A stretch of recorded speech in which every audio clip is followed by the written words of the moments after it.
नमस्ते साथीहरू, मैले आफ्नै बारीमा फलेको मुलाको गुन्द्रुक बनाउने तयारी गर्दैछु। बाल्टिनमा 2 बाल्टिन मुला छ। मुला गुन्द्रुक कसरी बन्ने रहेछ मैले हजुरलाई टोटल सुरुदेखि अन्तिमसम्म देखाउँदै र हजुरलाई सिकाउँदै म जानेछु। अन्तिमसम्म यो भिडियो स्किप नगरिकन हेरिदिनु होला।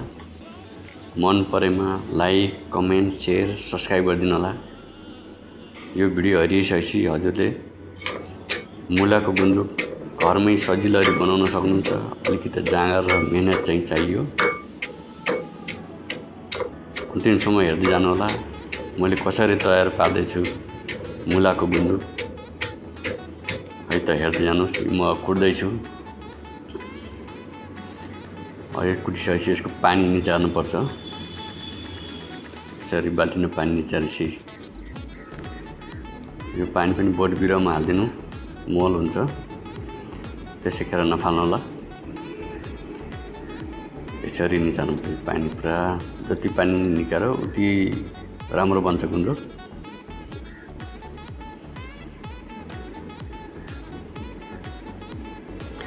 यसरी खानुपर्छ। जति खान्छ त्यति राम्रो हुन्छ गुन्द्रुक, त्यति राम्रो बन्छ मुला गुन्द्रुक। आफ्नै घरको त्यो अर्ग्यानिक एकदम बाहिरी डिएपी, खाद, युरिया केही नहालेको आफ्नै बारीको कुखुराको मल र पिनाहरू हालेर लगाएको मुला हो। पानी निचार्ने अब अन्तिममा जान्छु म।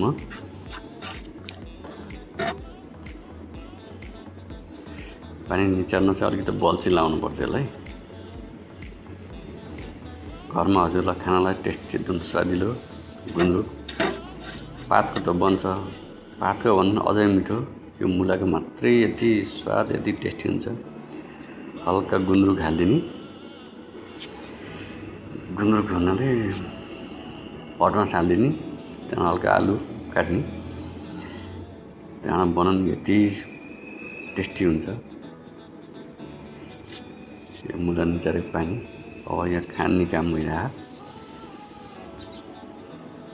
अलिक भलै लाएर खानुपर्छ। गुन्द्रुक खाने हुन्छ नि, त्यसरी गुन्द्रुक खाने यसरी खानुपर्छ।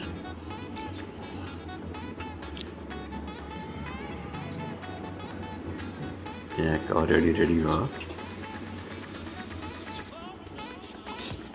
यसलाई प्लास्टिकले हावा पस्न दिनुहुन्न। हावा पस्यो भने बिग्रिने सम्भावना हुन्छ। यो डोरी ट्याक्क बाँधिदिने यसरी हावा नपस्ने तरिकाले।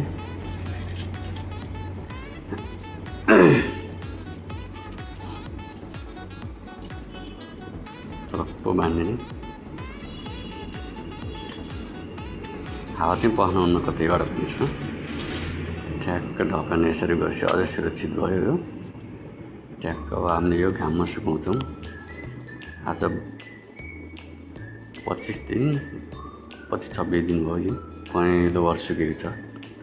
अब हामीले यसलाई निचारेर फेरि पनि निचार्नुपर्छ। यसलाई निचारेर घाममा ट्याक्क सुकाएपछि पहेँलो यति बसिरह, छतै बसिरह, सुकाउने ठाउँमै बसिरह।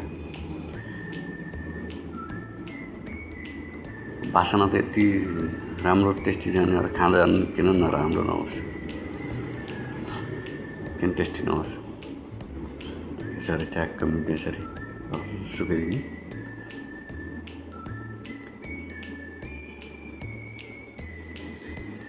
यसको पानीमा फेरि पानी मिसाएर, यो भन्दा डबल पानी मिसाएर बोट बिरुवा फुलमा हाल्न सक्नुहुन्छ। एकदम मलैलो हुन्छ यो पानी पनि।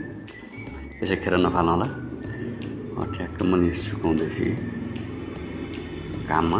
5-6 दिन सुकाएपछि जुरुम भइसकेपछि ठ्याक्क डब्बा प्याक गरेर राख्नु होला। तपाईँले वर्षौँसम्म खानलाई हुन्छ। अलिकति जाँगर गरेर घरमा बनाउने भने एकदम स्वादिलो टेस्टी सहितको गुन्द्रुक खान सकिन्छ। धन्यवाद।